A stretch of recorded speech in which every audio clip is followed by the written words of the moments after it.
Good afternoon, everybody. Welcome to the Health and Wellbeing Board of Derby City Council on Thursday, the 18th of March. I'm Councillor Chris Poulter, Chair of the board meeting today. Welcome to everybody. I'm going to move straight to the agenda and ask if we have any apologies, please. Yes, we've apologies from Ifti Majid, Rachel North, Steve Stodham, Councillor Lynn, and I believe Jane Needham will have to leave the meeting about 2:15, so she sent her apologies for when she goes.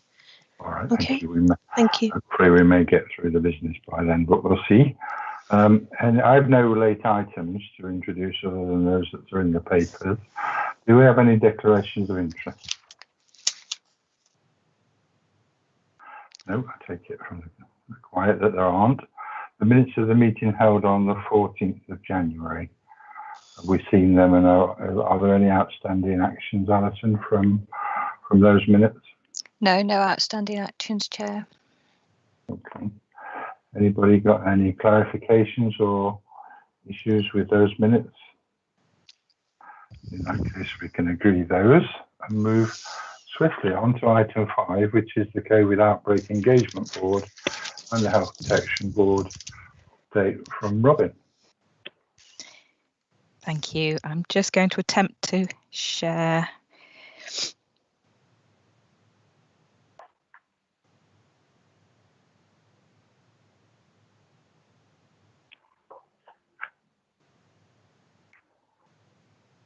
There we go. I'm hoping that's come up. Are you able to see that? Mm-hmm. Yes. Lovely. So it won't be any surprise that the health protection update today is just focusing on COVID. We haven't had one of the traditional standard health protection board meetings since our last health and wellbeing board meeting. So we'll be able to bring a more general update next time. But just to update on where we are with COVID in the city, but then also to explain what we're doing around the local outbreak management plan as well. So as you know, we publish a weekly surveillance report, and this slide is just summarising the data from that recent report that was published yesterday evening. So it's data up to the 13th of March, and we can see for the week up to the 13th of March, we had 164 cases in the city, and you'll be able to see from the chart how really significantly we've had a drop in the numbers of cases, and this is following the national reduction in cases as well. And if we just have a look at the slide for the areas of the city, if you remember in January, we were seeing really significant numbers in each of these areas of the city, and some of those areas having over 100 cases in a week. And you can see that our highest number of cases this time is actually 17. So although high compared to the city, it is a significant decrease from where we were in January. And you'll see that we also have some areas of the city with less than 3 cases, which are the white areas that are appearing. So there's no specific patterns that we've seen currently in the cases in the city, other than cases are tending to be related to workplaces. So people who can't work from home, who need to travel out to work, whether that be within education or within healthcare or within social care or also within manufacturing. They're the areas that we see because people can't stay at home and they're just more likely to be exposed. And we're continuing with our work to understand that. What we are doing is refreshing our local outbreak management plan. And if you remember, we published our joint plan with Derbyshire in June of last year. It feels like only yesterday, but some time has passed since then. And we've all been asked to update our plans, and we also were asked to submit some key points to Department of Health and Social Care last Friday.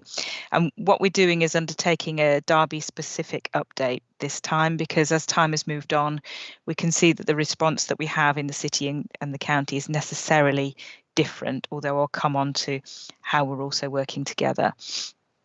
So it's a summary of our current actions and our plans for the future.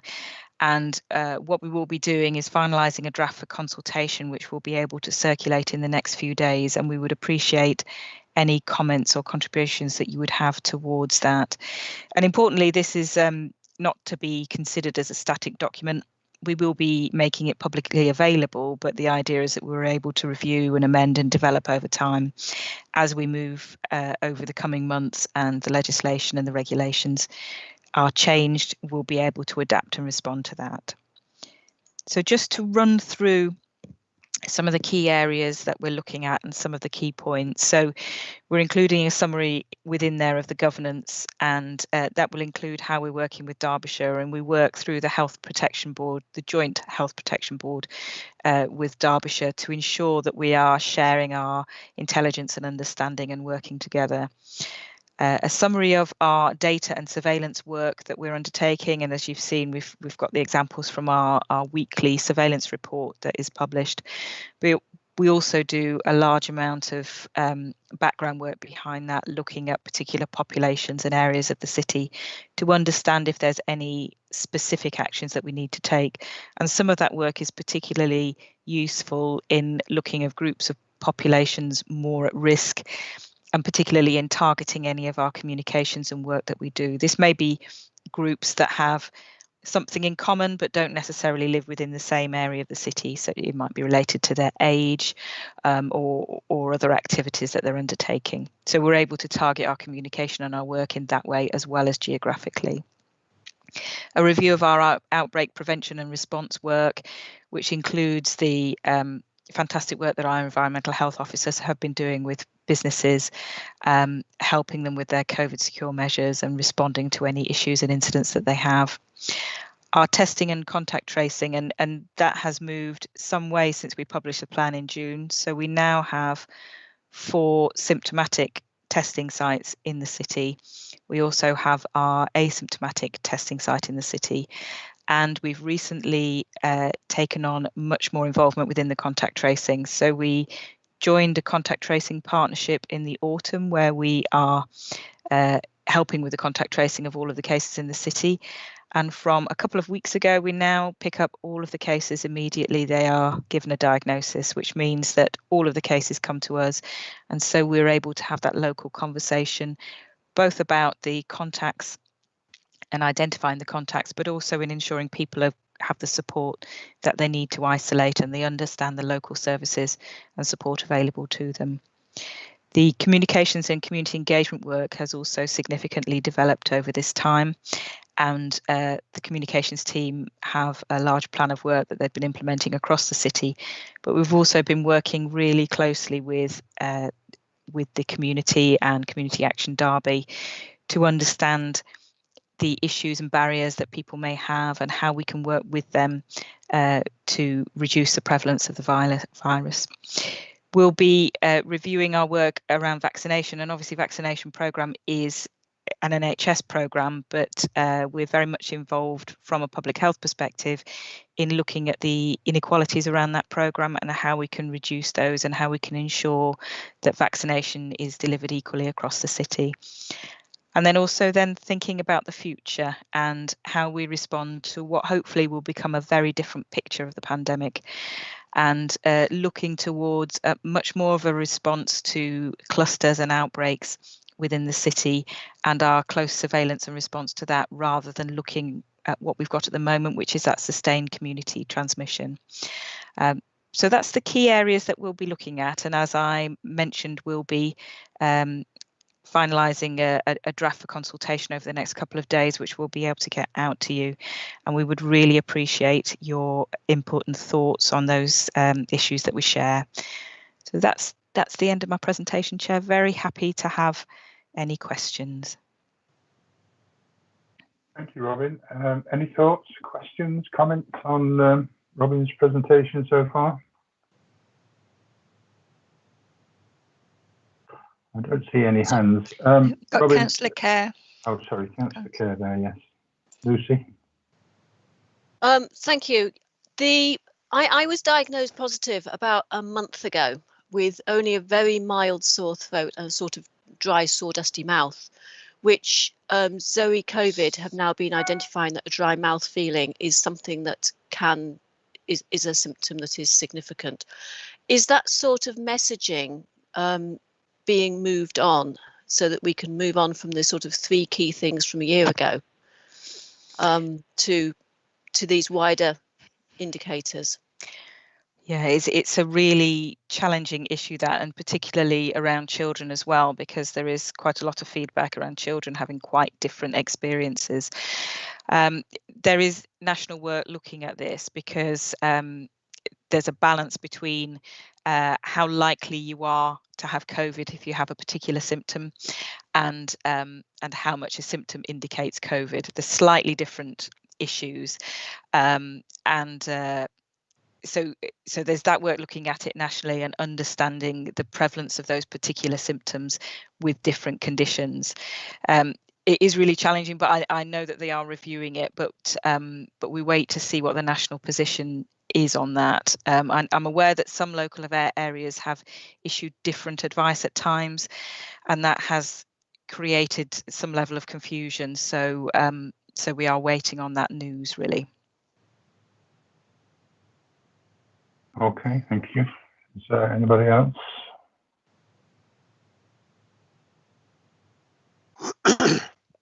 No.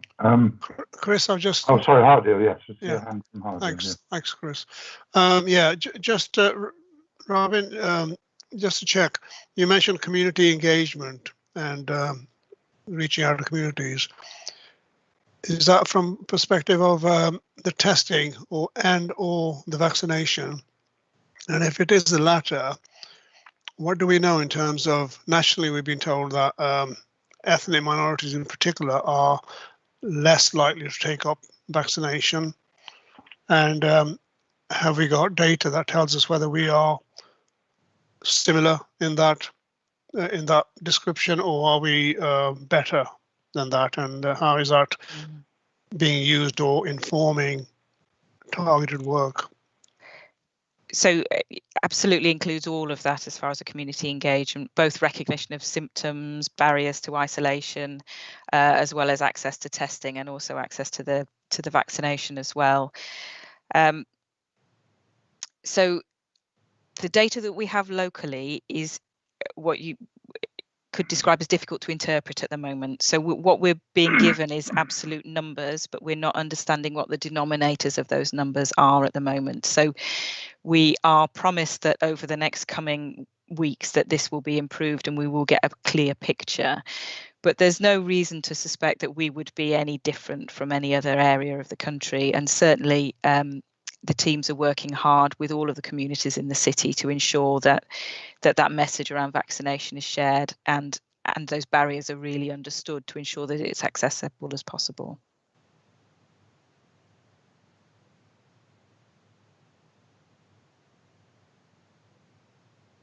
Chris, can I just come back on that? You can, Hardale. Yeah, sorry, you were muted. Yeah. Yeah, I know. I forgot myself. Just on that, because you're saying we don't have the data, so we're just having to assume and therefore work on that basis. But having the data might inform us better, because my impression is some ethnic minority groups might be taking it up better than others. And my assumption is that the West Indian African community might be least taking it up, followed by maybe the Pakistan community, but that's only assumptions. If data is there, but it's not being shared, that seems like a bit of a, we could do without that and sort of maybe use the information to give us data dictating what we're doing rather than having to assume and guess. So I think Chris might have something. If I can just summarise the data that we're getting. So what we're getting is what you might see published nationally as well, in that there's a breakdown of numbers by ethnic group, but there isn't then a denominator of that. So we can't look at percentages, and that's currently the way that we're receiving the data for the city. We can see numbers by ethnic group, but we don't fully understand what denominator they're using in order to work out any percentages and so compare numbers. I'm not sure if Chris has got some more detail about the NHS information. Chris? Yeah, thanks, Chair, and thanks, Hardale. So, Robin's right. This isn't about data or not data. It's about the quality and the depth of it, isn't it? So, and I think that's what Robin's describing. So we've got, Hardale, you know this, we've got an important hard to reach group as part of the vaccination programme. that is looking at a range of different reasons why people are hard to reach, and ethnicity is one. And we have levels of information with regards to vaccine update, but I think I'd back to Robin's experience about how best to interpret it. But at crude levels, it does show variation across our vaccination programme. And Robin's also correct that it is in line with what we would have expected, and that's why we've put a programme of work in place around how do we improve our position. I've seen some data on the NHS side. I'm just not sure how meaningful it is in terms of comparative figures across the East Midlands. So and how Derby and Derbyshire compares, and we're certainly not bottom of the pack in terms of that sort of variation, but it's fair to say we've got work to do. So it's I suppose to finish, it's something we're aware of. Happy to send through as much data as we can on the inequalities side, and if that would be helpful with the notes, if you know, Chair, if that would be well received. For sure, I'm sure that would be helpful. I mean, you're absolutely right. We acknowledge there are issues to be tackled, and whatever the stats and the numbers say, there's work that we can and should and are doing in relation to trying to reach those that are more difficult to reach in our wards. And I know the local councillors have done work along those lines as well, and the faith groups, and that work should all continue whilst ever we analysing what the numbers say. So I've got, Hardiel, does that answer your query? Chris, yes and no. I think thank you for both Robin and Chris for that feedback.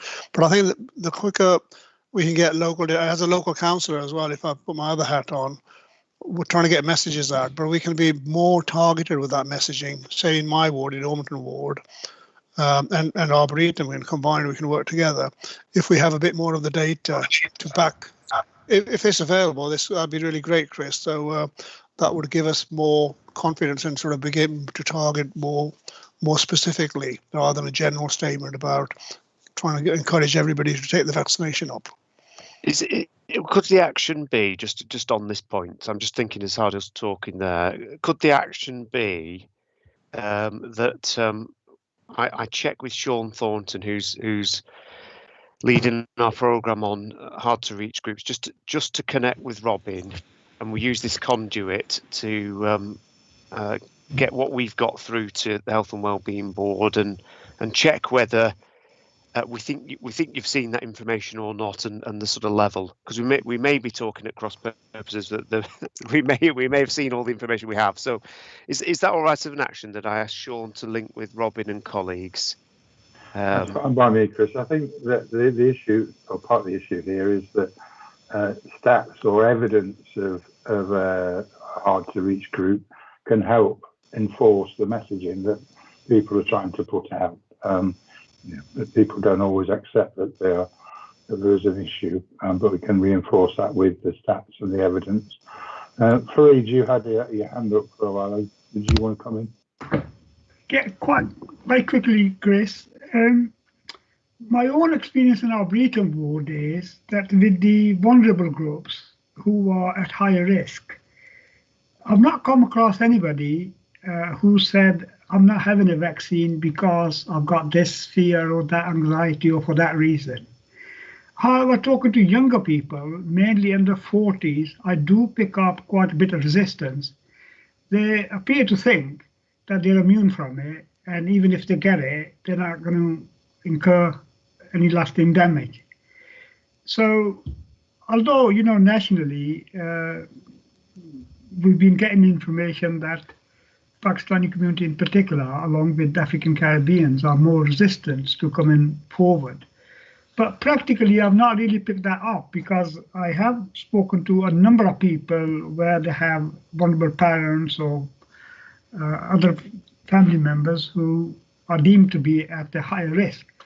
But they all seem to have gone out and got vaccinated, whereas, as I say, the younger group who are probably still not eligible, under 40s, they appear to be less bothered about getting vaccinated. They think it's not going to affect them. So I think we are going to hit a problem eventually, even if we've not got a problem at present. So perhaps we need to bear that in mind and get messages out to younger people or something. But they appear to think they're safe from it.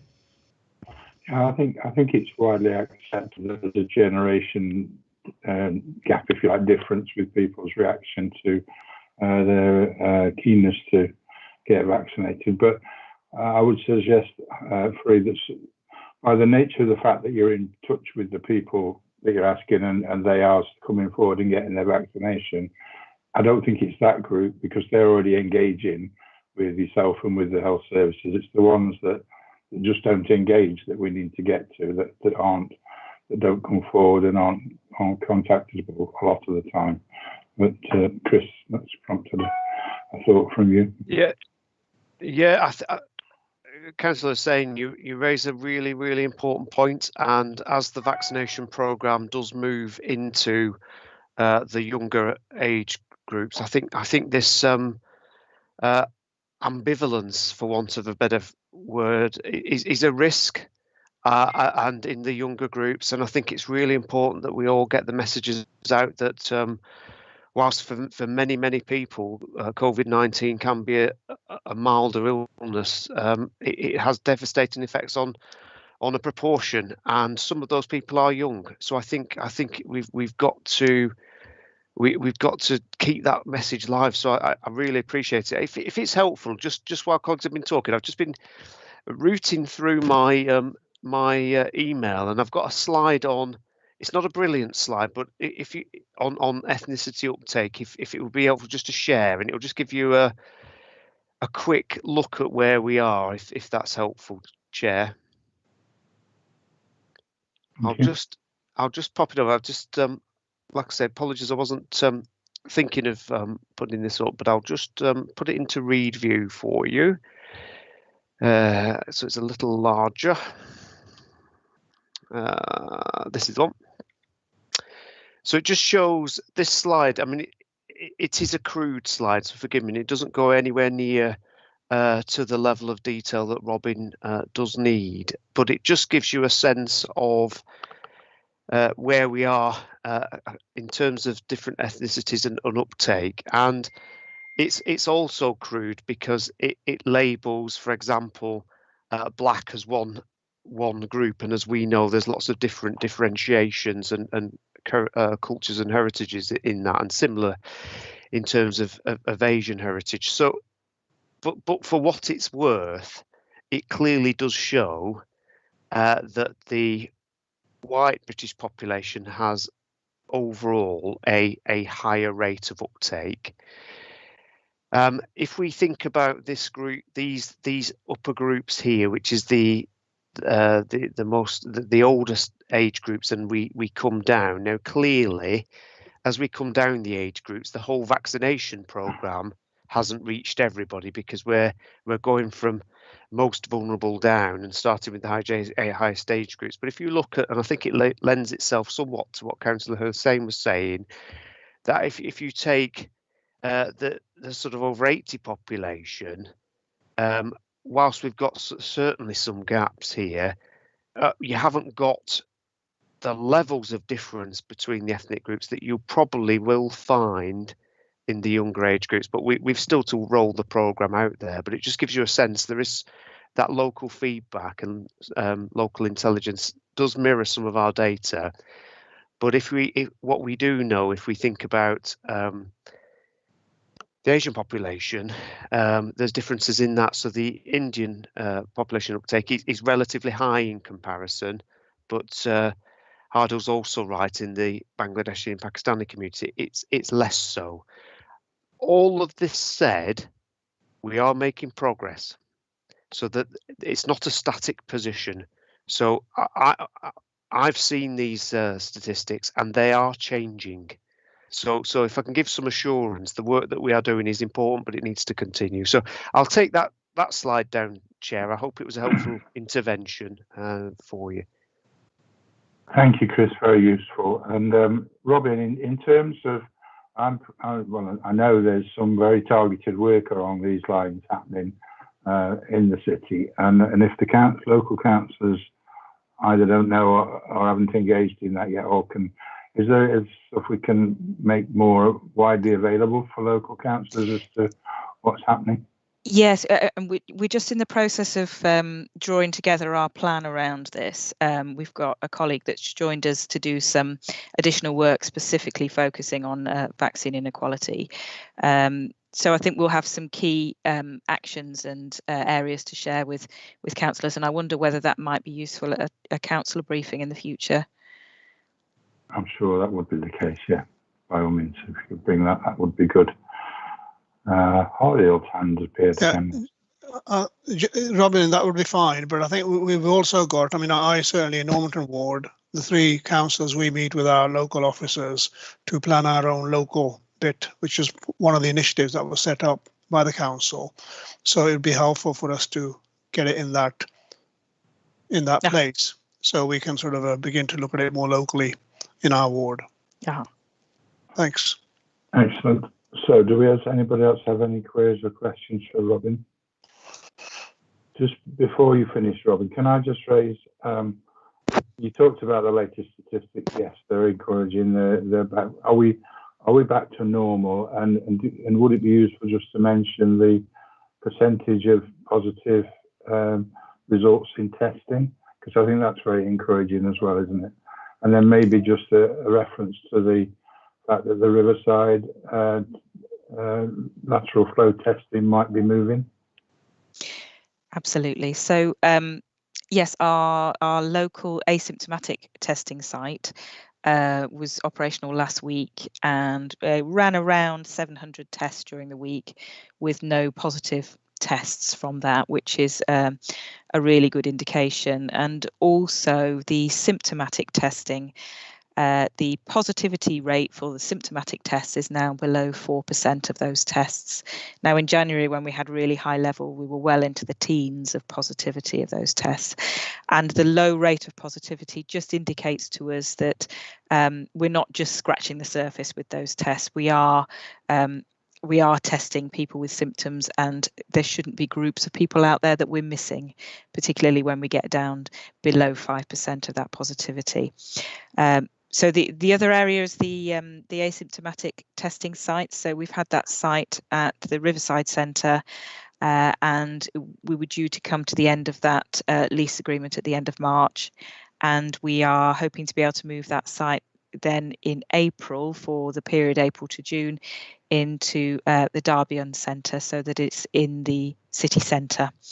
And obviously, if we're able to do that, we can just see what difference that makes to access and to people using the site. We're well aware that asymptomatic testing is becoming much more available to people anyway, so it may well be we get a reduction in use because families of children at school can now receive home testing kits, as all business also receiving testing kits as well for their business sites if they wish to. So asymptomatic testing just becoming much more broadly available. So the question as to the future of what a central site means in the future, we'll be able to review that with it being in the city centre in Derby and see what its use is. And I suspect you'll get quite a few retail staff who are a vulnerable group coming as well, so that would be useful. Gavin, I think we got a hand from yourself. Thanks, Chair. So, clearly a lot of encouraging news, I think, in Robin's report. And just to give a perspective from the hospital at the moment, we've got less than 50 cases, inpatients within the trust, and in the middle of January we had well over 500. So we're in a very, very different place today.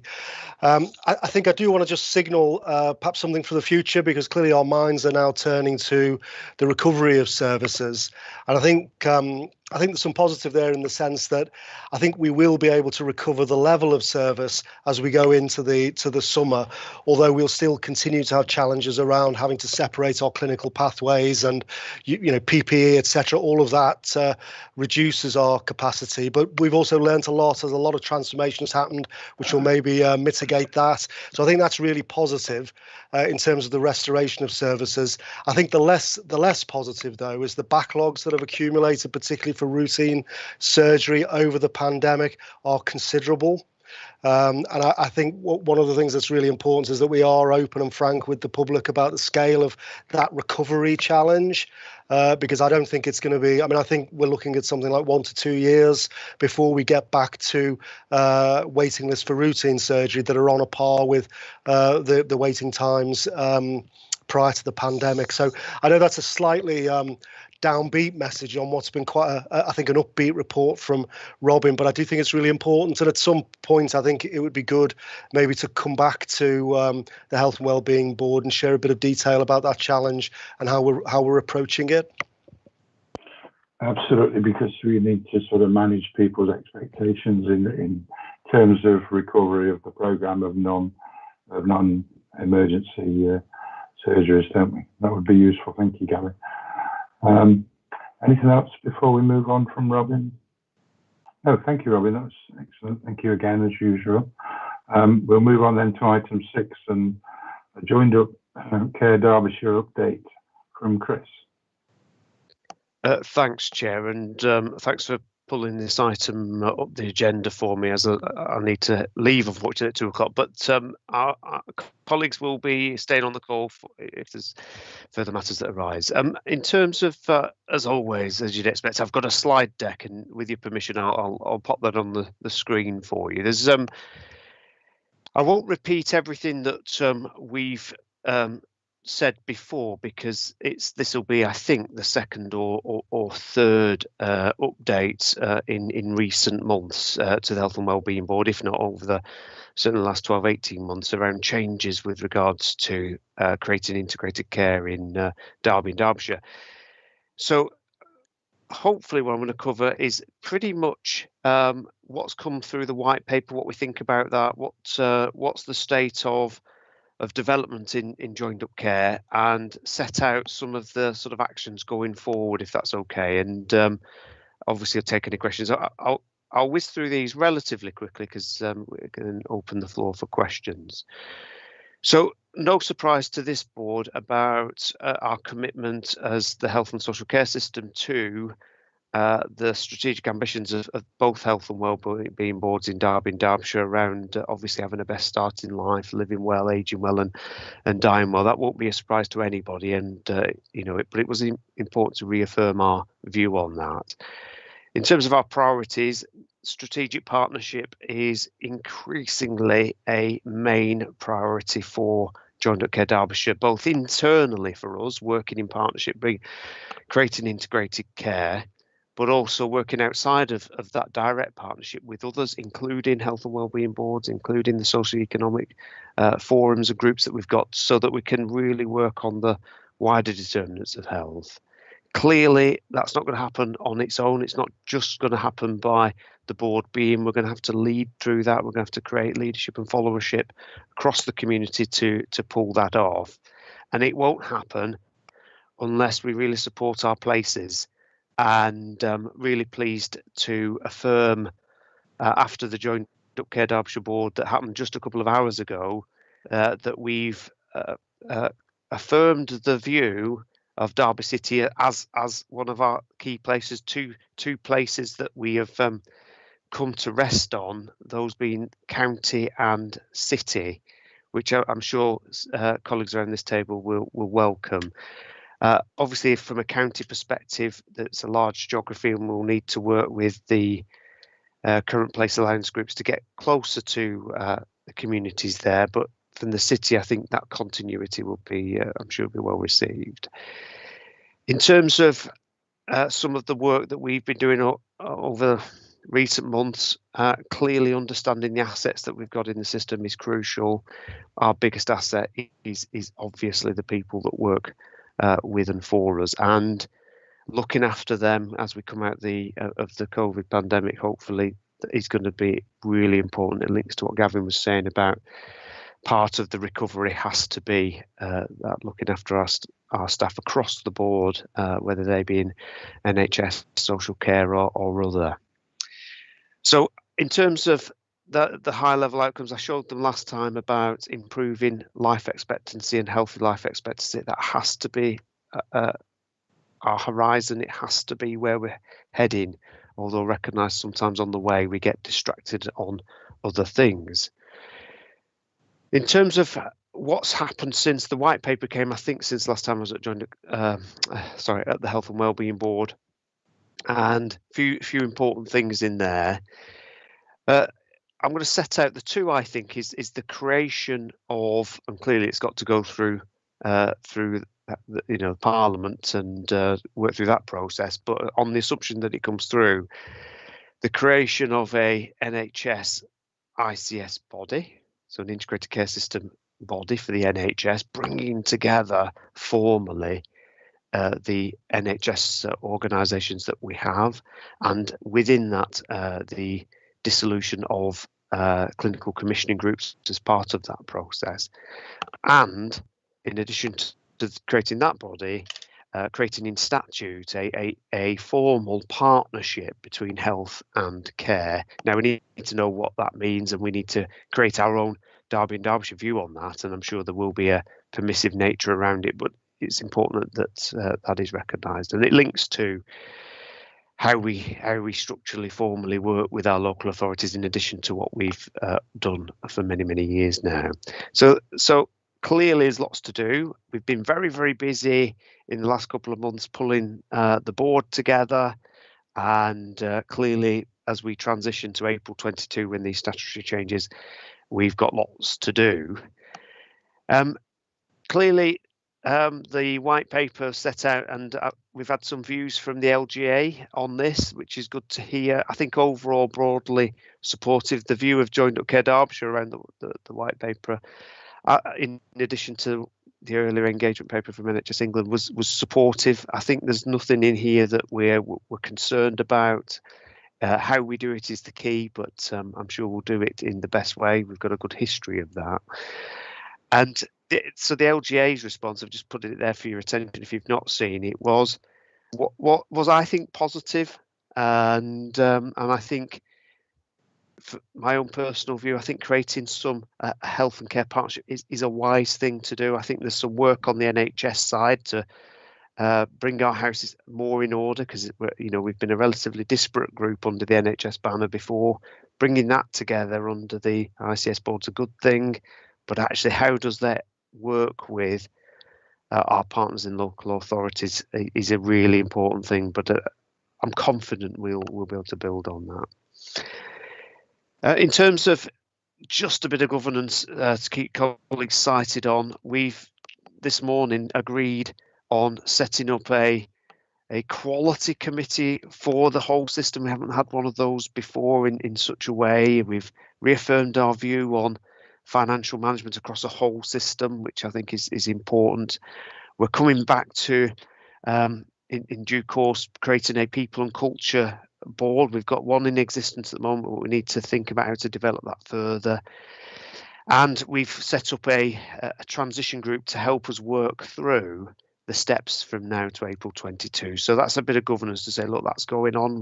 We'll do it together and we'll do it right. But there is a lot to do.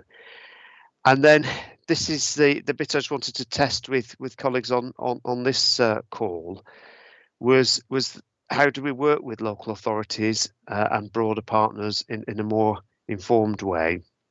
Really pleased Councillor Webb's joining us alongside Councillor Hart from April. Looking forward to that inaugural session. We're going to be talking about to whet the appetite. We're going to be talking in that session around the anchor approach. Ifti Majid's going to be leading us with Andy on the conversations that we've been having around how does the health and social care partnership really exert its influence in the wider determinants through the anchor approach with other partners. So I think that's a good session to join, and I'm hoping Royal is looking forward to that.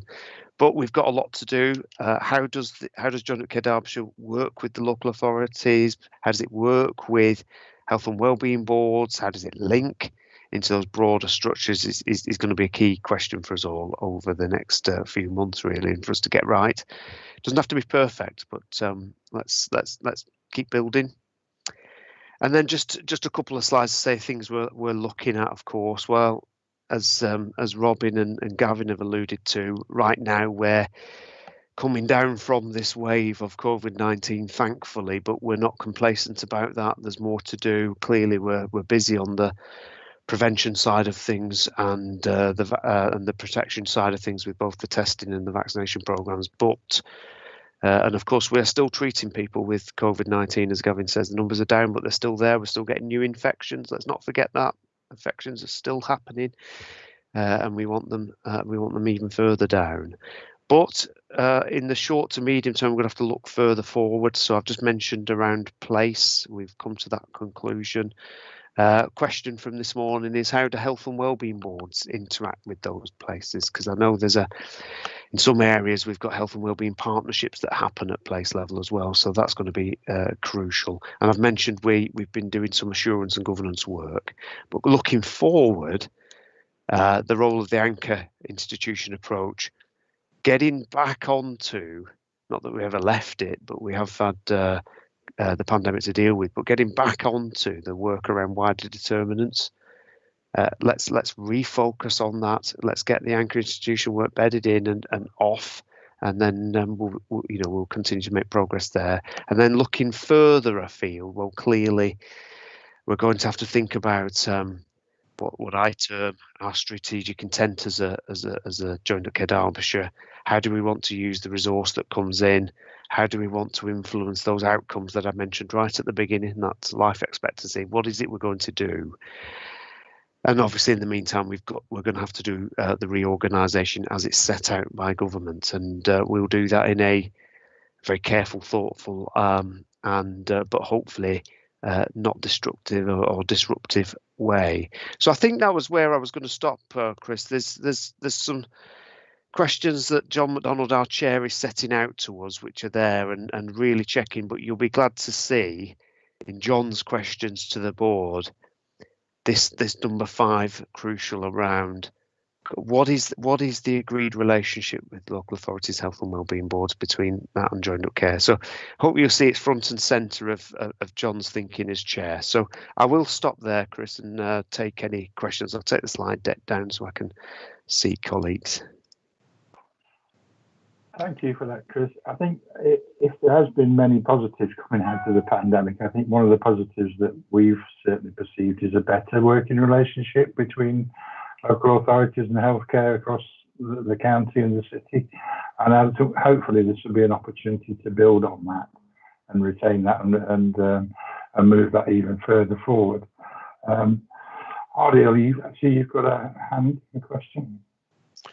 I've got a hand, and I've got the hand up as well. Right. Thanks for that, Chris. Good that you said that, and agree with the fact that the relationship with the local authorities is better, and sometimes necessity pushes things in the right direction. What I didn't see in that list of questions, which I would sort of invite you to consider, is the criminal justice system. Policing, my role at the moment as a police and crime commissioner, there is a big area of overlap and work. And is that something that's been looked at and considered in terms of how that relationship can be enshrined in going forward? And it's becoming more, as you know, it's becoming more and more relevant and important to join up more and more areas. Mental health being the most obvious one, but it can be in general offender health as well. Yeah, I mean, through you, Chair, happy to respond. I think, Ardil, you're completely right, and as you know, I've had a personal interest in connecting with on the criminal justice side, despite the sort of lack of a statutory arrangement around that. It's been challenged in the last 12 months with COVID, but we've done our best to keep cited, particularly on the criminal justice board. But I think you're right. Another Robin's on the call. She's with me on this journey. But another relationship that's developed through this COVID response is the LRF one, and it's been a very different emergency to manage for the LRF. And as you know, when you get a sort of major incident or emergency, they're relatively short-lived. The effects might not be, and you're going to recover it, but the work of the LRF and the SCG of the LRF, can be in the grand scheme of things short-lived out of necessity. But this has continued over the last 12 months, so that LRF response to this has continued, and has had to understand a much broader challenge than you would normally get, and that has made massive inroads to partnership outside of both health and local authorities. So again, so that's one forum which is we've got something to build on. The second one is I'm pleased to say we're working really closely with NHS England now, and one of the changes I think the statutory change will bring is a much closer statutory relationship around the health commissioning of health and justice services. So as you know, NHS England has done that, and that's been done at a regional level. But one of the things I think will happen, and we're in negotiation with NHS England with now, is how does this ICS play a much more local role in health and justice? And I think we've got a mechanism now to bring that into Derbyshire's conversations and formally bring it together. So I'm quite hopeful and positive actually about the broader partnership there, Hardil. So look forward to continuing what we've done so far, but building on it. Yeah, can I just come back on that, Chris? Yeah, I think I welcome, because the NHS England and the criminal justice responsibility they've had on, particularly on commissioning as well, custody commissioning or sexual assault referral centres commissioning. I would welcome the fact that it's going to be more joined up with the work and the review you're doing, because it sometimes feels distant and not so linked up. So that's something would be a welcome move in the right direction if it was brought together under one entity. Definitely, I'd welcome that. Okay, good. Fareed, do you want to come in? Thank you, Chris. Can I ask other Chris? Chris, as things are today, or from what you can see today, I mean, obviously it's a developing situation and you might not have all the answers, but the vibes emanating from the parliament or the government, are you picking up any vibes that the government might be looking at not just closer collaboration between health and social care, but actually a complete merger? Now, obviously we've been collaborating for quite a while and we've done quite a bit on that front. But are we looking at a complete change in terms of full integration, in terms of completely joined up budgets, completely joined up commissioning processes, and kind of working together, even basing staff together in one building? Okay, Chris, and then I think Pervez might have a view on some of that. Yeah, and I'd welcome Pervez's and Andy's thoughts on this as well. So I think my instinct on the 18th of March 2021 is I don't think we will see an enforced merger between health and social care. I don't think that will happen. I think I think the encouragement of joint working through partnership will be stronger, possibly through the statute, than it's been so far. But my instinct is it won't go as far as saying thou shalt merge NHS and social care together. I don't think that will happen, but that'll be down to government to work through. I don't believe so, but I think it will want to set it out. There are a couple of different relationships we need to think through, though, aren't there? So there's health, there's the NHS and social care, which is a very strong, close working relationship already, and then there's the partnership work between the NHS and broader local authority and functions. And so, you know this better than I do. The work of the local authorities is not just limited to adult and children's social care. It's much broader than that. And that broader input that the local authorities have really plays into the wider determinants. So I think there's a really strong relationship we need to build on health and social care, which we're on with, and we've got some good foundations to build on. And there's a bigger partnership to build with local authorities in terms of the wider determinants. So my instinct is it'll be permissive, but it will be there. There'll be an obligation on us, which is already there. We already have that obligation, but I think we'll go even further. I hope that's helpful for Eden. I'd welcome Pervez's view on that as well. Yeah, thank you. Thanks, Chris. Yeah, I agree with Chris Freed, but from what we've read and the information that we've had thus far, it certainly doesn't in any way look like a full integration in the way that you've described with joined up budgets and a single employing organisation. It is very much permissive. It's about sharing information, getting rid of some of those barriers about a joint health and care record, so that professionals have got access to up-to-date information about health and care of an individual. And it's a lot about co-location as well. So there is that informal contact between health and social care colleagues working in the same space.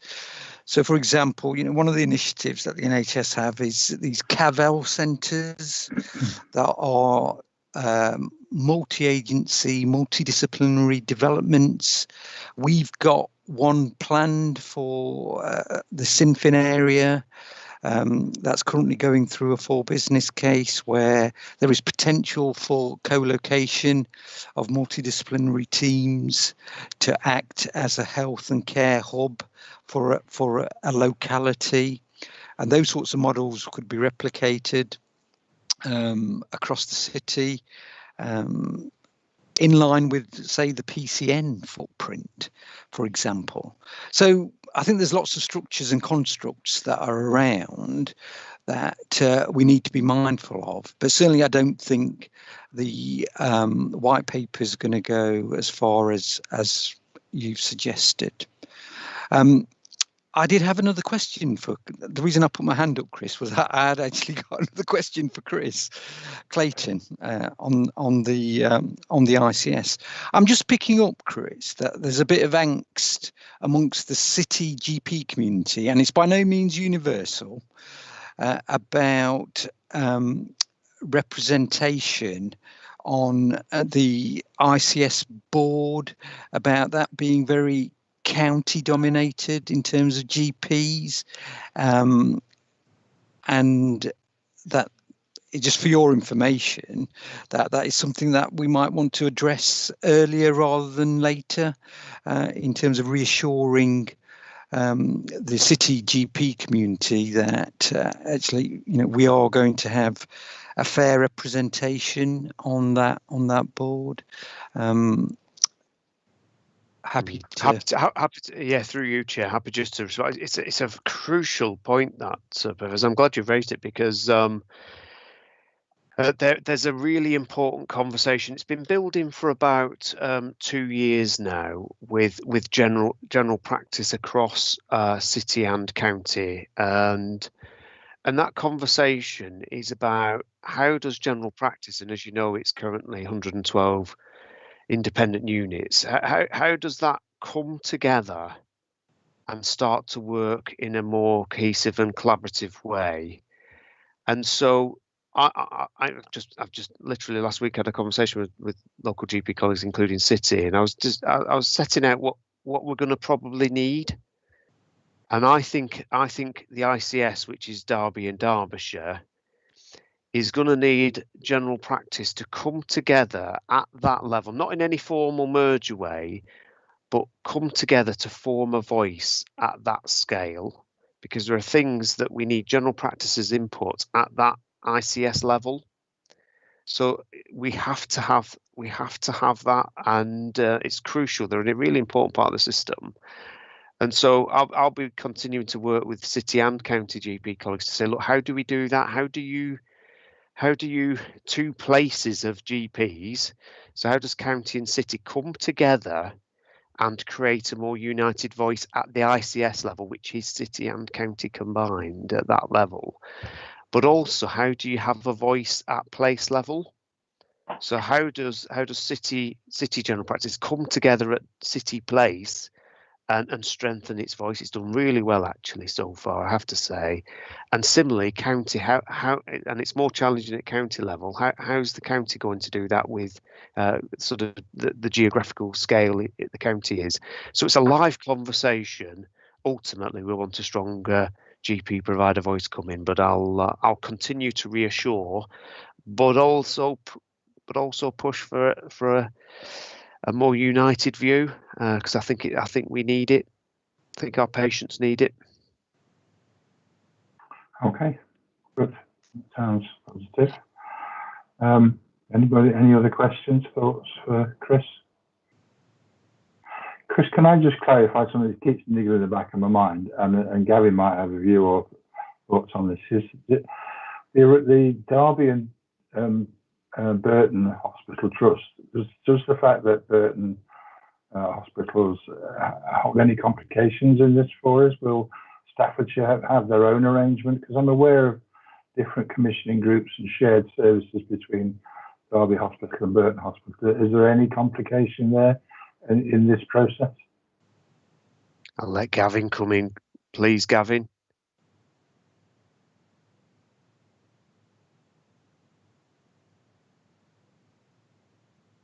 Or are you on mute, Gavin? Sorry, my system's really slow today. It's one of those, you press the button and about 3 minutes later something actually happens. But yeah, no, it's a really good point. I think the honest truth is it is a complication. I mean, clearly we have an organisation that spans 2 ICSs, and Chris has talked about the Derbyshire place and the Derby City place, but of course we're also part of the East Staffordshire place as well. So, but I think with any kind of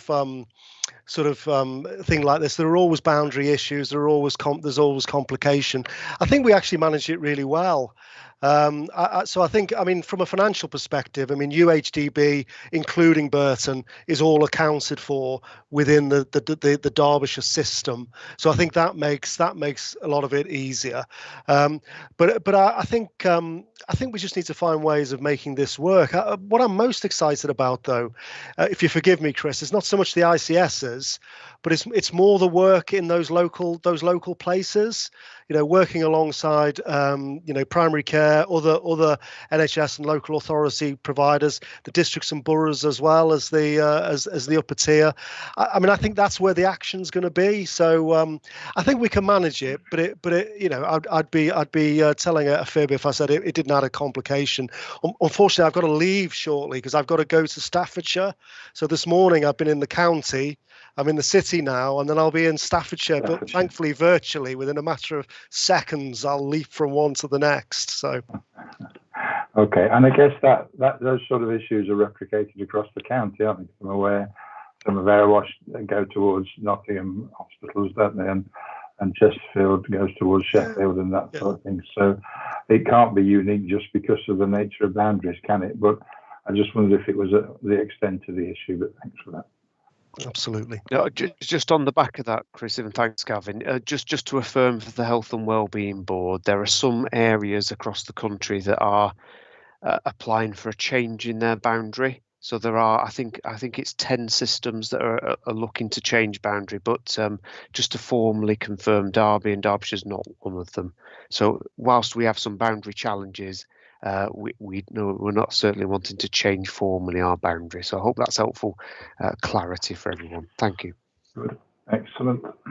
Any other questions, points, or comments for Chris on this? Nope, seems not. Good, thank you.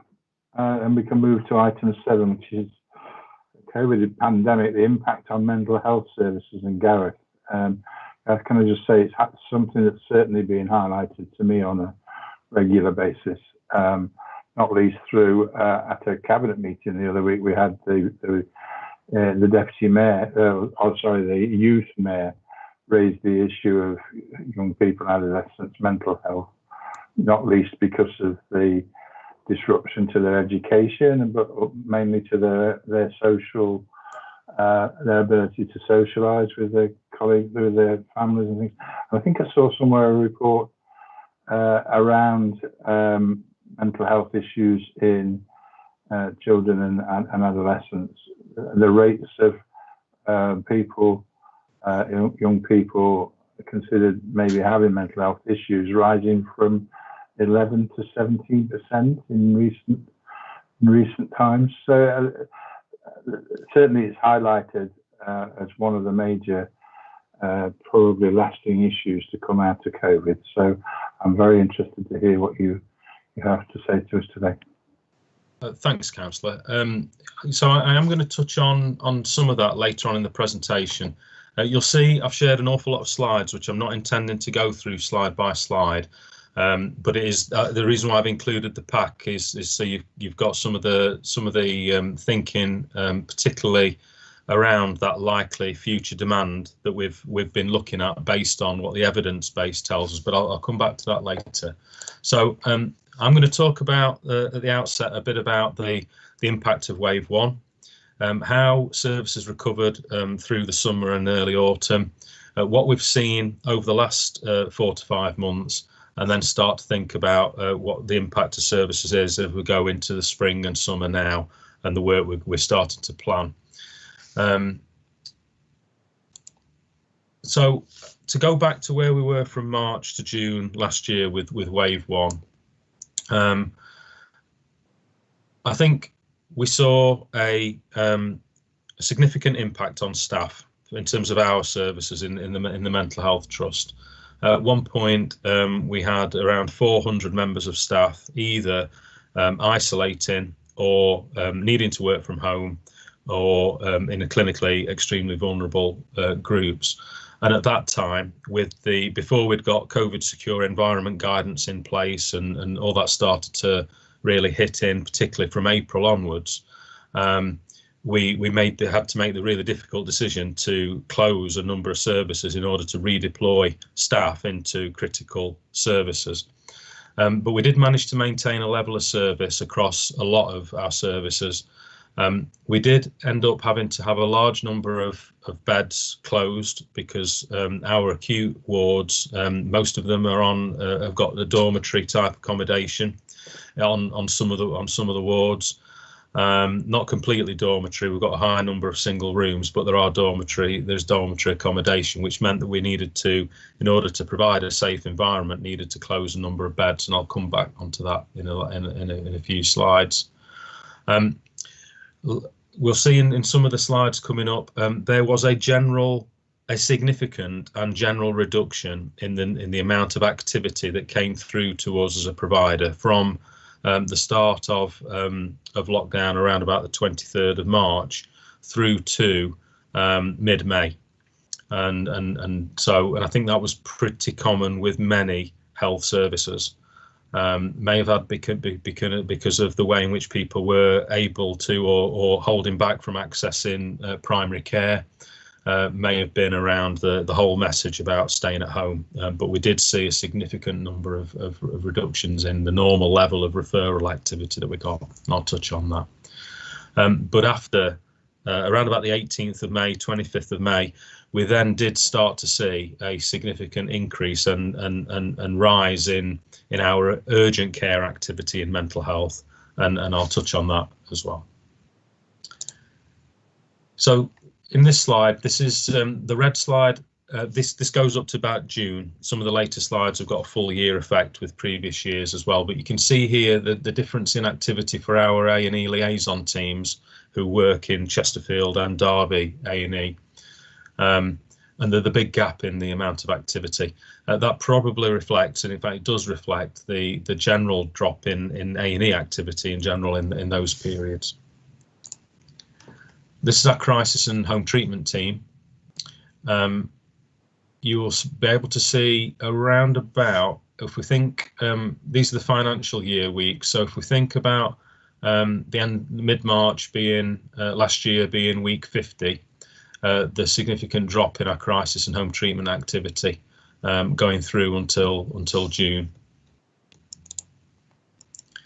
Also borne out in our inpatient admissions and discharges, so the amount of people that were going through the wards at that point, our acute wards, significant drop from mid-March, but which then recovering. We're starting to see that pattern of recovery in that mental health acute pathway in May, towards late May. Again, this shows the same pattern. So approximately 13% of our beds have had to remain closed due to COVID restrictions on our wards. But you'll be able to see there, in terms of occupancy, the start and the rise in our occupancy through to mid-June, and that pattern has gone on through the rest of the year. One positive impact of the pandemic was that it brought together our services in a much more integrated way between our community services and our inpatient services, but also our colleagues in adult care across the city and the county. Much more close liaison than we had in the past around discharge planning, and the confidence to discharge through those regular conversations and that relationship. So you can see a significant decrease in our average length of stay on our inpatient units, from hovering around the mid-40 days for length of stay down to below 30 in June. That's returned back to around about 32, 33. But we've managed to sustain that length of stay throughout the whole of the pandemic, and that reduction is we think is now embedded in our current working practice. One of the challenges will be that when we go back to post-pandemic operation, that we don't return to the way we were operating before, but we actually maintain the benefits that we've had through that closer working and relationship. So just a little bit about that surge that we saw. Well, a re-emergence of normal levels of acute activity, if you like, through the back end of May and then through to the late spring and early summer. So we did see that increase in admissions. We did see a return in people attending A&E. People were attending, but they were much poorlier than they were before when they'd normally attend. So an increased use of PICU placements through that period, increased use of Section 136, so police bringing people into services at that point and needing to use Section 136 suites. Around about half of the growth during this period, this is what was worrying us at the time, was that it was people who were perhaps in a first episode of psychosis, people who previously had been unknown to mental health services within the county, and a significant change in the presenting conditions and the severity of the psychosis that people were presenting with that we saw during this period of time. That pattern and that increase did level out, but at the time, and this maybe come back to some of the evidence base, it is one of the potential impacts of a prolonged and sustained period of a lockdown. And if we remember, what wave 1 lockdown felt very different from November and from the last 3 months, I think, because of the general public attitude at the time. That much more intense lockdown definitely did seem to have an impact on people's mental health at a quite an extreme extent. So through the course of the summer and early autumn, like the rest of the NHS in Derby and Derbyshire and around the country, went through a process of restoration and recovery from that wave one. All of our mental health services were reopened over that period of time. Staff started to be deployed back into their substantive services. And by the beginning of October, all of our services were fully open, but we were still making use of the non-face-to-face contacts wherever it was appropriate. So during this period of time, and rapidly in wave one, a rapid rollout of Attend Anywhere software, so video software, to all of our clinicians across the whole trust to be able to use video contacts for contacting patients and for engaging with patients. That take-up has continued to grow. It now is about 15% of our overall activity is now done via video contacts. It didn't exist before. Our main form of contact at the moment still remains the telephone. There's about 15% of our activity is being done face to face, and that remains the case through the course of waves 2 and 3. So I think a very different approach across the system, but also in Derbyshire Healthcare in terms of our response to the pandemic this time. So instead of the closure of non-critical services, what we have seen is a general reduction in those services. So we haven't had to completely close any of our services through the course of waves 2 and 3, partly because of a different approach to risk management in terms of our staff. So everyone had a personalised risk assessment in place from June onwards. That's meant that we've been able to take a personal approach to risk rather than the wholesale approach we had to take in wave 1.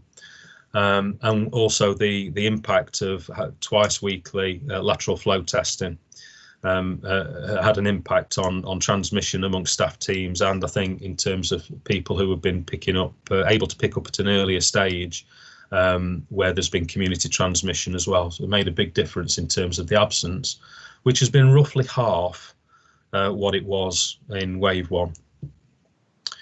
So that doesn't mean that ourselves, like the rest of the health and care system, hasn't been under incredible and significant strain, particularly in January and February. On top of the COVID activity, the whole system having to set up and then start to deliver the mass vaccination programme has significantly constrained our resource and capacity in the same way as it has the rest of the system. So again, just back to a few graphs just to show you the impact. Now, this is our IAP services. This is primary care psychological therapy services. There are 4 providers across the county and the city that people can choose from. The grey bar, the light grey bar, is the first lockdown and the impact on wave 1.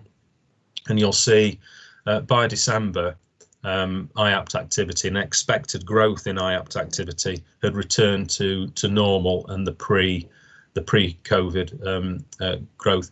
So we haven't seen yet a large increase in demand for IAPT services coming out as a course of COVID. What we're seeing is a return to our projected growth in access and provision. That's not to say that it might not be on its way. So IAP services primarily focusing on low to medium level anxiety and depression issues.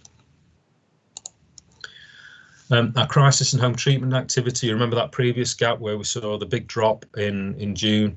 By July, recovered to previous pre-COVID levels, and it's bopped around slightly below pre-COVID activity since then, but pretty much a return to normal business as usual, perhaps a little bit below.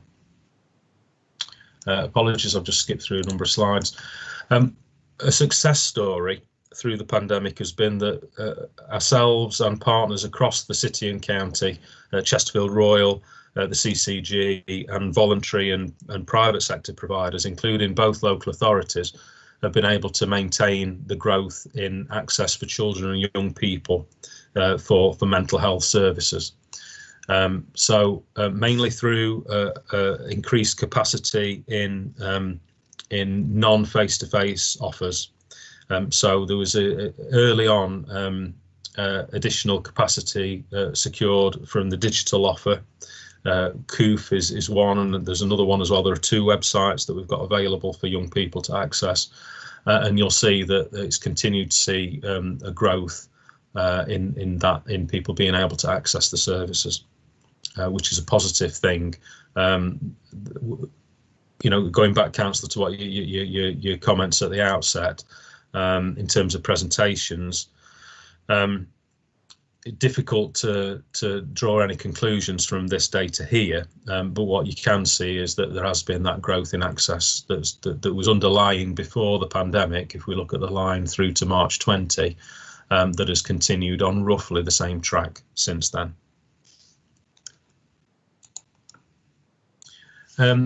Again, a similar graph, you'll see on our community mental health activity levels a drop post wave 1, post restrictions, which has recovered over the course of the year. So we're now operating to pretty much the same levels of activity, both in community settings but also in outpatient settings. But it's via different routes. So it is, as I've said before, mainly via video conference and telephone contacts, with some face-to-face where it absolutely clinically necessary. We've continued to need to send people out of area, out of Derbyshire for acute care, but also for our intensive care, our psychiatric intensive care units. Now all of our patients that need psychiatric intensive care need to go out the county, because at the moment we don't have an in-county provision, something that we've got plans to address. But again, you'll see the rise in general out of area activity from May into June, which has since reduced. At the moment, because of our length of stay reductions on our wards, if we did not have the COVID restrictions on our wards at the moment, with the length of stay as it currently is, we would not need to be sending people out of area. So at the point at which, for general acute beds, at the point at which we start to relax inpatient restrictions in terms of COVID safe environment for patients, we should not need to send anybody out of area for a general acute placement. So I'm not going to talk about the future demand slides, because I'll leave those there for your information and for any questions that you need to ask. So I just want to talk briefly about the plans for for the next 6 months, really, and particularly the next 3 months. So I think it's accepted that ourselves and the rest of the health system and the care system have been under intense pressure for over a year now. So in terms of Derbyshire Healthcare's response for the next 3 months, it will be a period where we're going to be encouraging people to rest, to reflect, and to start to plan for getting back to something approaching business as usual over the summer. So we've got an awful lot of accrued annual leave that we'll be encouraging people to take. We want each of our teams to start to think, and services to think, about the benefits that we've accrued to changes in ways of working over the last 12 months and how we might sustain that and what that means for the provision of services. We also want to use that period to make sure that staff time is prioritised on some of our key must-dos. So through the course of the pandemic, we've continued to deliver our changes to our electronic patient record, and we want to continue to do that because there are significant patient safety benefits from it. So I guess what I'm saying is that many of our services will have built up some backlog, as Gavin talked about earlier on, across children's services where waiting times have increased, across our community services where there's been some increase in waiting times, and across some of our other services as well. What we're saying is that start to improve the position in terms of waiting times and clear the backlog of people who are waiting will start in the summer rather than straight away post-pandemic. We want to give our services the chance to rest and reflect and start to plan for that work through the rest of 21-22. We're currently working up our plans to be able to do that now. So with that, I'll just open it up to any questions or comments on any of the slides, not just the ones that I've talked about today. Gareth, thanks ever so much for that. Some very detailed analysis there and some interesting results and positives to come out of what's been happening. And actually, in terms of priorities going forward, I think there's a joint Health and Wellbeing Board meeting tomorrow where we'll be looking at priorities, and it may well be for me that mental health issues and the plan going forward may well come out strongly in that regard. So thank you for that. Have we got any questions or comments or thoughts for Gareth on his presentation? Nope. Good. Well, as I say, I think I've got one. I think Hardiel. I wondered if Hardiel might link that to the police commissioner services and those coming into custody and things. Yeah. Go on, Hardiel. Hi, Gary. Nice to see you again, Gareth. Just on the back of what Chris said about funding, the government did identify funding for mental health. Yep. What the impact has been of COVID-19 in terms of resource stretch for you and the commissioning side, and how does that fit in with the need? Because this is already some of the information surveys, the pent up needs are going to be sort of coming through. How are we making sense of what that looks like, and then what funding is going to be has already been identified by government in this area, and where and how far that will go, and what will still be the challenges for us? Can you sort of? I'll do my best. There was an announcement made in October that there would be an additional £500 million invested into mental health services starting from April. That's on top of the previous increases in investment in mental health services around the delivery of the long-term plan for mental health. So this was new money. You may have picked up because in the national media and certainly the Health Select Committee questions of the Secretary of State on Monday or Tuesday, I believe, that as yet the planning guidance around the use of that money and the general settlement for the NHS for the year ahead has yet to be agreed and made between the department and the Treasury. So we are yet to see or receive information about what that additional £500 million will entail for Derby and Derbyshire, or for what it's likely to be prioritised on. We've yet to hear that officially. What we've heard from NHS England and NHS Improvement is that part of it will certainly be prioritised on children's services. So there has been an increase in demand for particularly eating disorder services for young people. And there has been an increase in demand and an impact on core CAMS services, which certainly we've seen both for our services and for Chesterfield Royal Services in the north of the county around our waiting times. And particular problems and backlogs in getting young people into inpatient beds when they've needed it, which is obviously provided at a regional level and commissioned at a regional level. So we're expecting to see some improvement and some increase in funding for children and young people's services, Hardial, but the rest of the use of it is still to be announced and still to be communicated to us. Just to sort of quickly come back, Chris, I think that we do need to have conversations, and we've got the Mental Health Crisis Concordat as a forum, but what it means for the criminal justice element, because there will be the same impact, and we need to assess that as well, but what the demand and need is going to be there, and from custody to courts and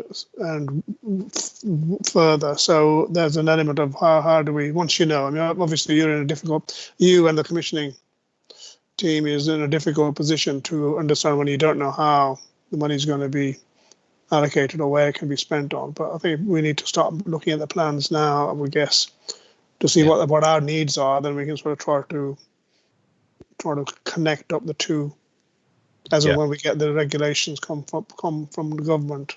Yeah, it is difficult to know until we see that, whether it's going to be focused on COVID recovery and response, whether it's going to be focused on projected increases in demand. It's really difficult for us to know, Hardiel. I mean, one of the things that in the slides that I haven't gone through is some of the work that the CCG and public health worked on very early on in the pandemic around the projected likely increases in demand for mental health services based on pre-pandemic evidence. So the evidence of the impact of major incidents and other periods of quarantine. So the slides at the end of the presentation is the work that was produced back in July, which is why I've not focused on it. We are refreshing that work now with any evidence base that's been published since then, particularly focused on things that have been picked up in the UK and in Europe. Many of the studies that we looked at to look at this were from Asia and the Far East, and the previous SARS pandemic. So it's not necessarily a like-for-like comparison, because they're very different environments that we're living in and working in, and a different governmental environment. So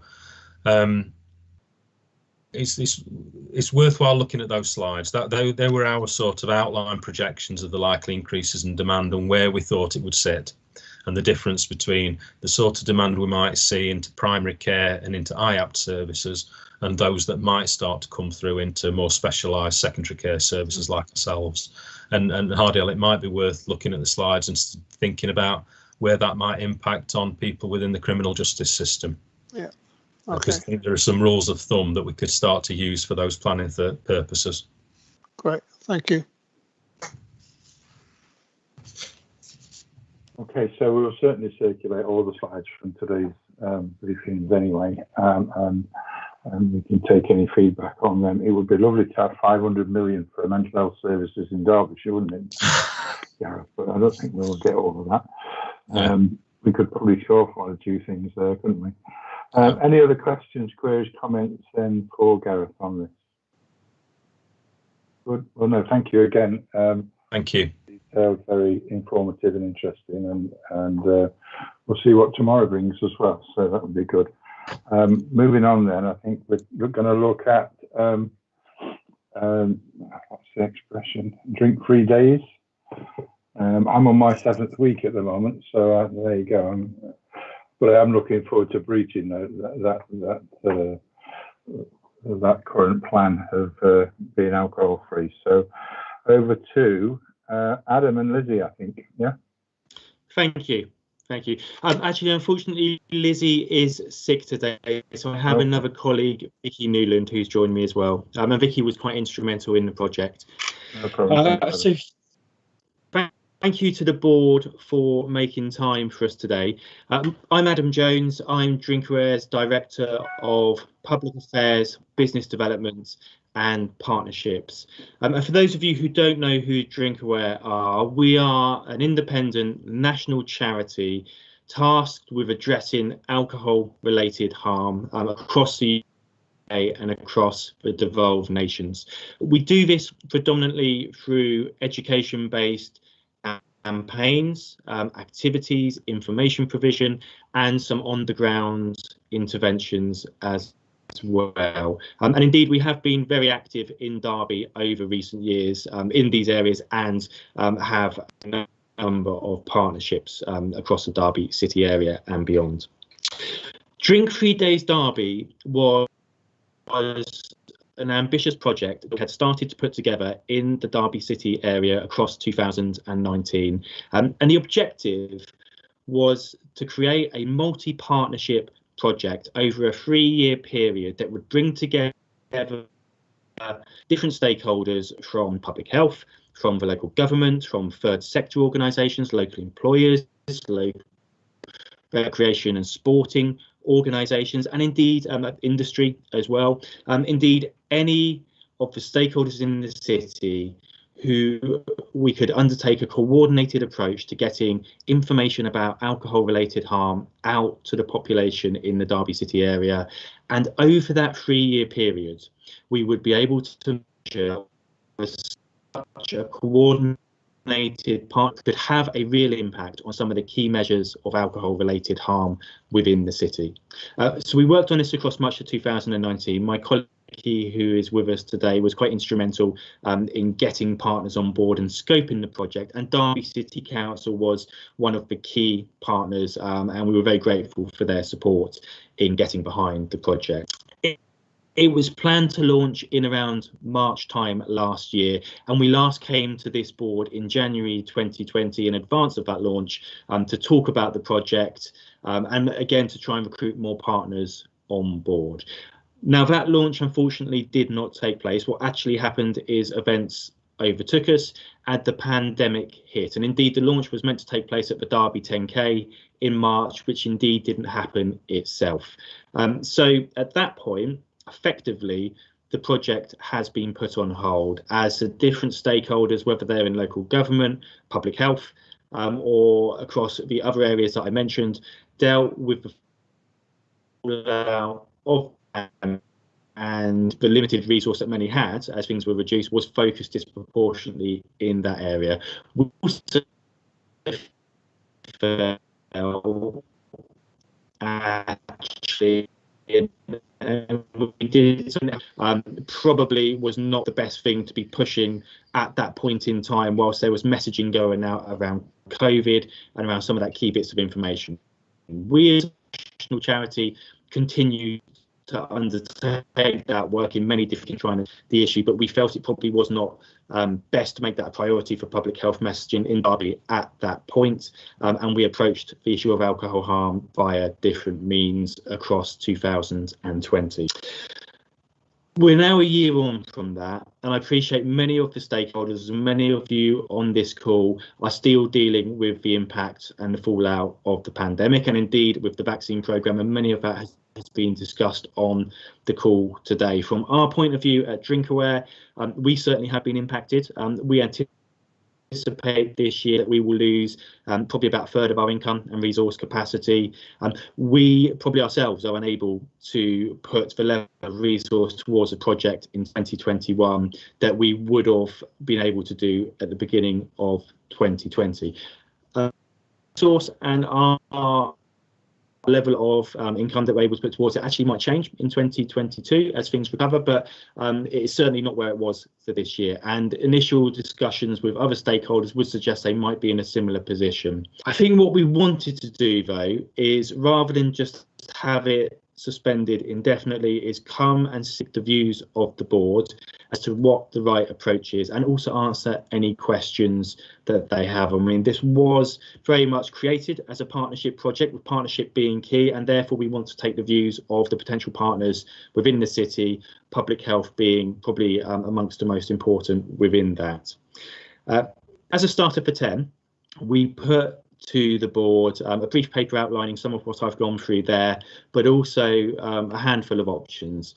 The first of which would be to indefinitely suspend the project, which in many ways might look probably to be most suitable to where the current level of resource and focus is at for many of the project partners. But actually it doesn't solve the issue of alcohol related harm, which we knew was a challenge before going into the pandemic. And although it is true that many people have not drunk at higher levels, some have even reduced their level of consumption, actually there is a sizable proportion of the population who have in the last 12 months increased their level of consumption. And those that were already drinking at more harmful levels are well represented in that group, as our research shows us. So the issue is still there. The other option is to push on with the project regardless and try and get it up and running this year. I think there are some challenges to that around the areas that are obvious. We certainly ourselves have a far reduced level of resource, but I think it is an option to be discussed. The third option, which probably for us is what seemed to be the most sensible and probably our recommendation is to look at a deliberate and considered further suspension of the project for this year, whilst the various stakeholders within Derby City area continue to deal with the fallout of the pandemic and some of the pressing requirements of that, as reviewed at the end of this year. And perhaps at that point we would come back to the board again to seek views, and potentially after that to outline a proposed way forwards. But this is very much, we're here today, and thank you again for the slot, to provide a bit of background, to give you a couple of the options, but very much we've come here to listen and to seek the views of the board. So at this point I'll pause, and myself and my colleague Vicky are happy to take any questions that the board might have. Thank you for that, Adam. Thank you for coming. There was some little breaks in your presentation there, but I think I certainly got the vast majority of what you were saying, and thank you for that. It's interesting to me. You mentioned that in some areas the drinking has gone up and others have gone down, and presumably because of the closure of pubs and clubs and whatever, then the increase will be in home drinking, and that can be as dangerous, if not more dangerous, than drinking in the community, etc.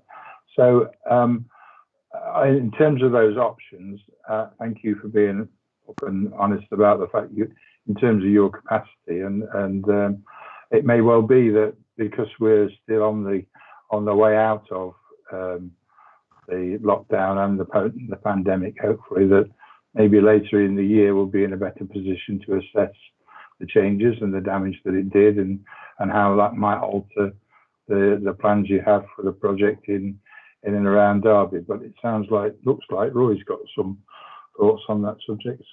Roy? Definitely, yes. I mean, I would discount option one as totally unviable.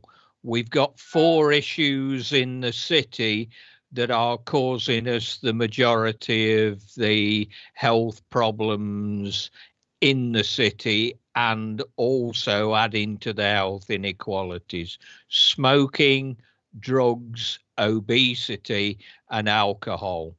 And all those 4 add to the issues that we pick up as a whole health system.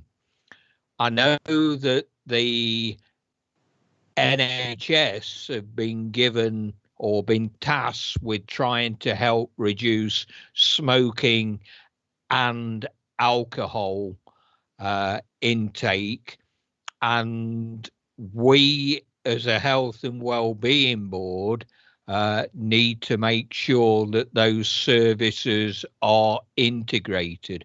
And it's good that you've come along today to ask about what we need to do. If you don't think it can be done effectively during 2021, or at least waiting until we are out of the pandemic, then I think it's a really good opportunity between now and then to actually talk with partners about reinforcing the messages about how partners can contribute towards this. And I don't just mean the NHS and health services, I mean businesses across the city of Derby. I've been working with the smoking cessation group on public health, and we've gone out to businesses and talked to them about smoking cessation.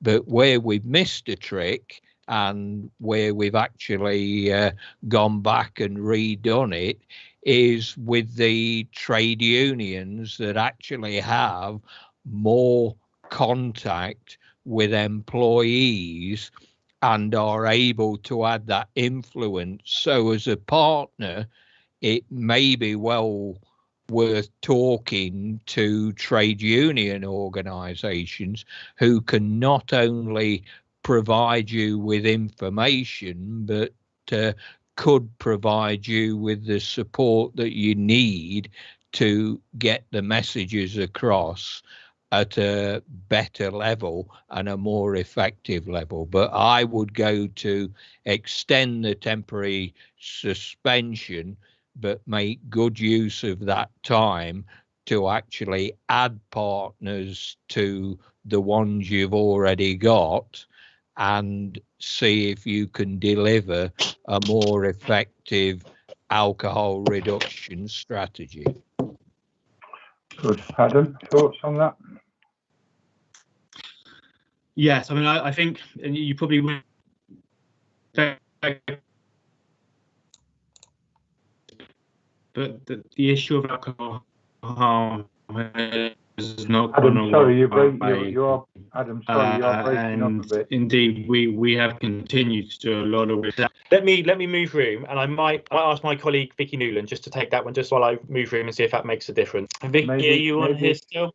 Maybe if you close your camera, that might help with bandwidth, Adam. Sorry, How's that? Is that better?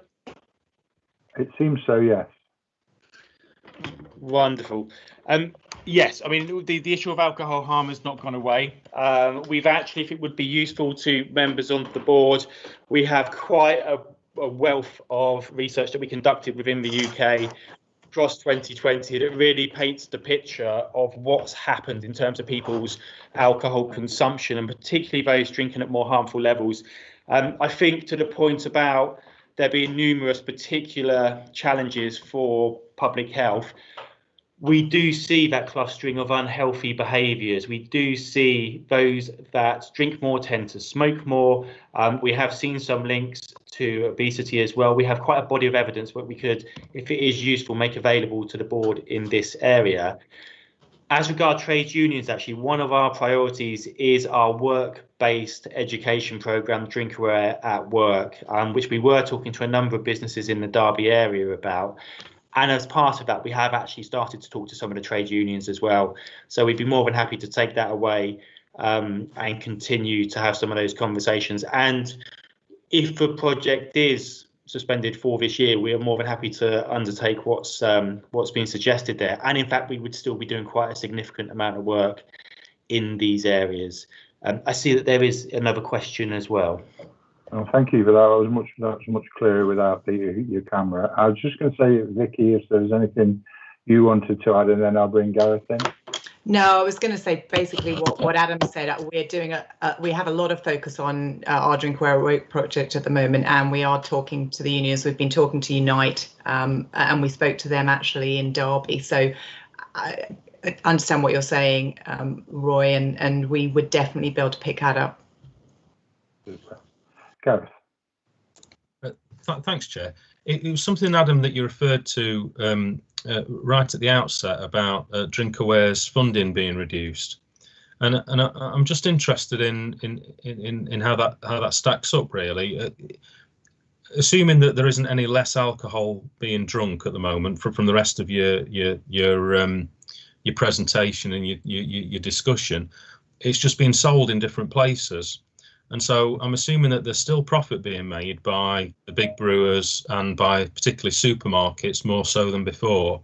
So I'm just interested as to why, if it is the case, why Drinkaware's income from these sources might be being reduced. Yeah, absolutely. It's a good question.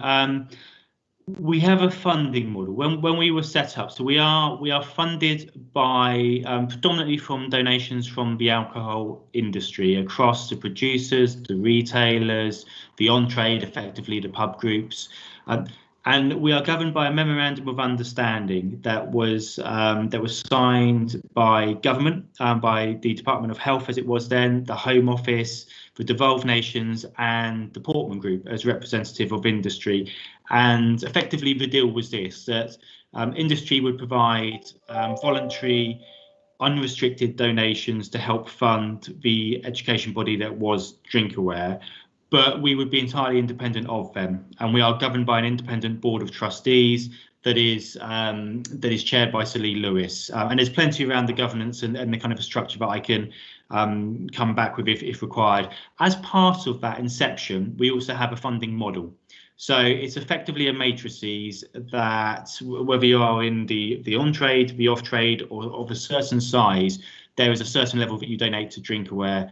And therefore, sometimes when sales change from one place to another, so potentially from the on-trade to the off-trade, the level of income is not always reflected in, I guess, that transition. So I guess to an element, the fact that it has been sold more in one place than the other may ultimately net out at a reduction for us, but we are waiting to see how that transpires through the year. I think we are being prudent in our estimation.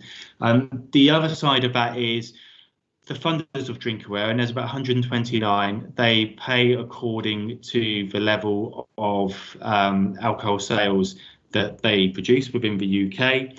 And although some will have gone up, that might not necessarily tip them into another tier where they would pay us more. There are many, particularly in the on-trade, where their sales have dramatically dropped. We are also anticipating that there may be a number of funders that experience significant hardship this year.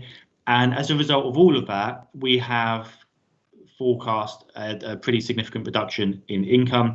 It may be in the final instance it is more than that we receive. It may be in the final instance it is less than that. I think it probably depends how this year pans out. Does that answer the question, or I'm happy to provide any follow-up detail? Well, it answers the question. It doesn't. It's frustrating that a change in the shift of purchasing, accepting that there's still the same level roughly of alcohol being purchased, is putting at risk projects that could have an impact on harmful drinking. And I wonder whether, as a board or as a group of organisations, how we might wish to make representations either to Drinkaware itself or to the Portman Group on behalf of the big brewers and the big retailers. So Adam, where would we best make those representations to be helpful if we could? Absolutely. I think probably a first port of call, if you would be happy to do so, would be to put your thoughts down in writing to us. I mentioned we have an independent board of trustees. They would probably be the first step. I think our chairman is Sir Lewis, and I think that would be probably a sensible place to start, and we can respond to that accordingly. I think what I would say, this is a forecast that we have put in place. I think probably a sensible forecast. The other thing we are conscious of is that this is a partnership project. So part of the proposed suspension of the project is undoubtedly about our level of resource, but it is also, as a partnership project, we want to understand where other partners are as well in terms of the resource and the focus that they can put towards the project. And it might well be actually that the other partners are in a very different place and they can perhaps shoulder more of the load, and Drinkaware, we can put towards it what we can this year. Or it might be that other partners are also in a difficult place. So I guess what I'm saying is it's perhaps if we do decide to delay it, although there is some challenges for Drinkaware, I think it's probably we're looking for an understanding of where other partners are as well in terms of their available focus and resource. Okay. Good, agreed. Robin, you wanted to come in at this point? Thank you. It's just a reflection of the situation for public health, which I think is a key part of the question, isn't it? And I would certainly say, absolutely agree with Councillor Webb in that this is a really key problem for us in the city, but we do have that tension at the minute. Firstly, around the amount of really clear messages we need to get out over the coming months around coronavirus and the measures that everyone needs to take, and the need to ensure that people are really focused on that. So that's the first key thing, and the second key thing is absolutely about the capacity to work with you on this, because although we absolutely want to support you in this work, it is really challenging for us over the coming months as we're moving through increased contact tracing and increased responsibility for managing the pandemic across the city. So I'd certainly be supportive of suspending the work, but reviewing it fairly regularly so that we can just keep track of the capacity as it might change over this coming year. So to try and sum this up a little bit, I think I'm getting the impression that almost reluctantly we're agreeing that the sensible approach is to continue with the suspension for the time being, but review it later on in the year. And Alison, I'm sure we can put together a letter in regards of the concerns around the funding. Yeah, can do that, Chair. Absolutely. Good. Super. Adam, thank you. Victoria, Vicky, thank you very much. I'm conscious of time. We need to get to a couple of information items before we close. So thank you very much. And we'll move on then to the next part, which is, thank you, Adam. Health Watch Derby Insight Report. And we've got James Moore standing in for Steve on this item.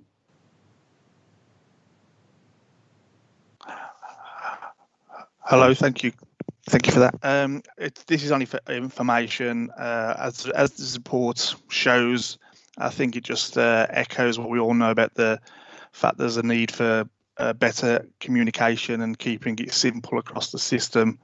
And it shows some of the frustration that GPs are picking up from the community, and obviously the effect it's having on their resource.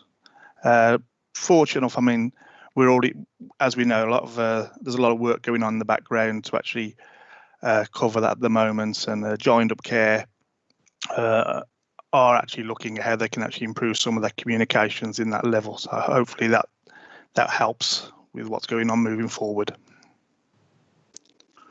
Thank you, James. I guess in the early stages, in terms of vaccination, there was a clear message to the public. Hold your line, be patient, we'll get in touch with you and whatever. I guess that as we've gone through the vulnerability groups, then it's opened up more, and I'm getting the impression that doctors are getting more and more inquiries as to when, where, how, and all the rest of it. How much of a problem is it, James?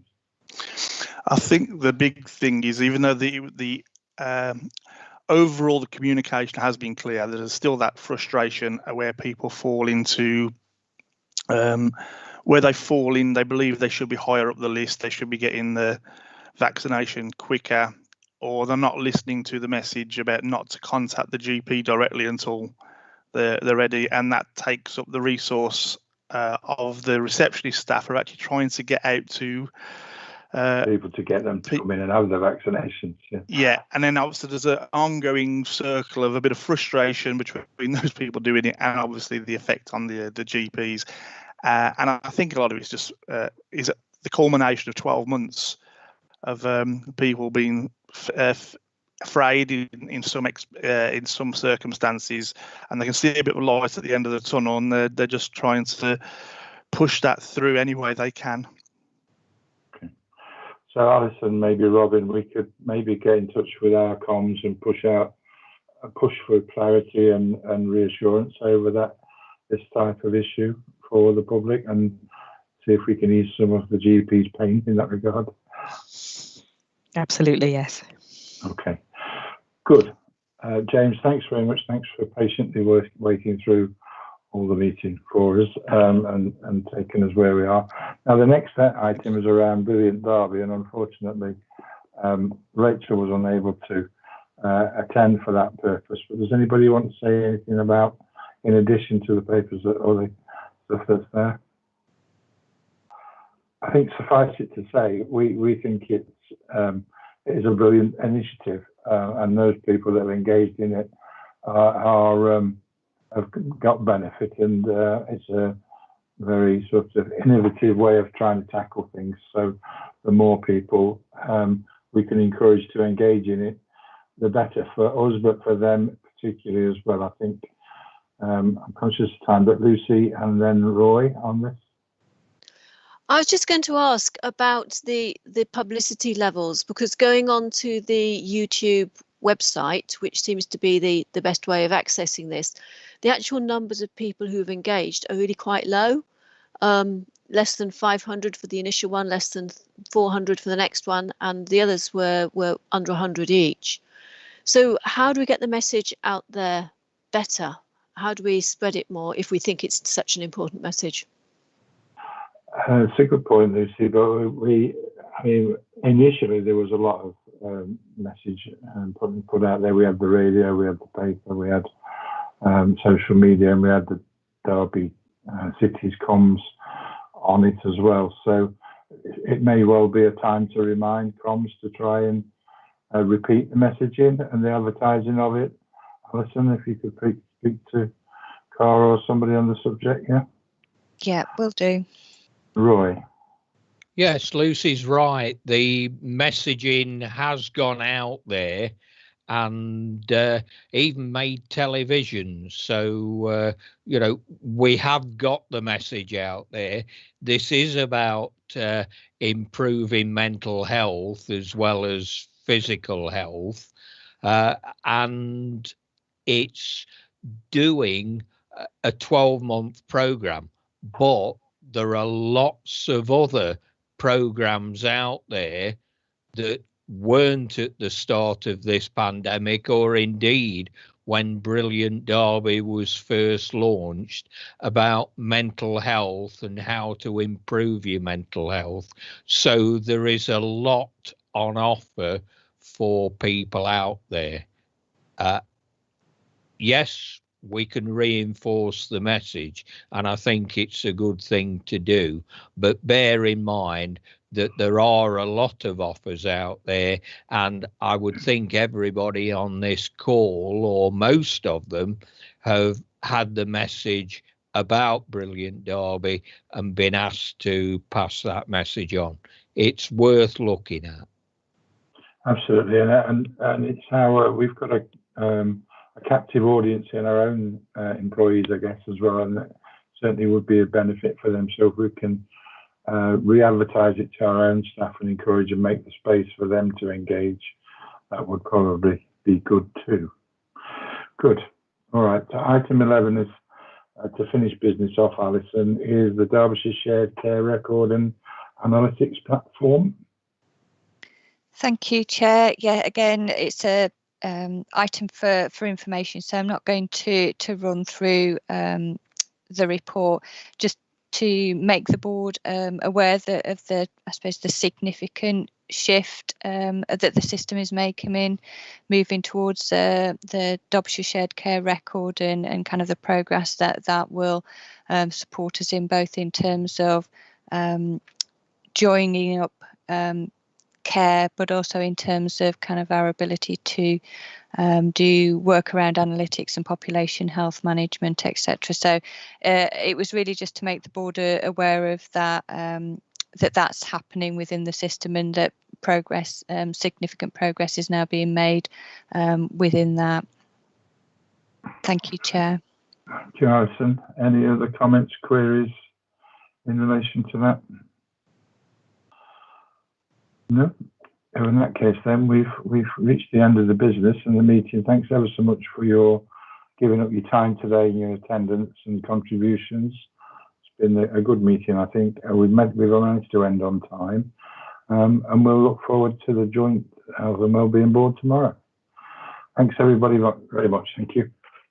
Bye for now.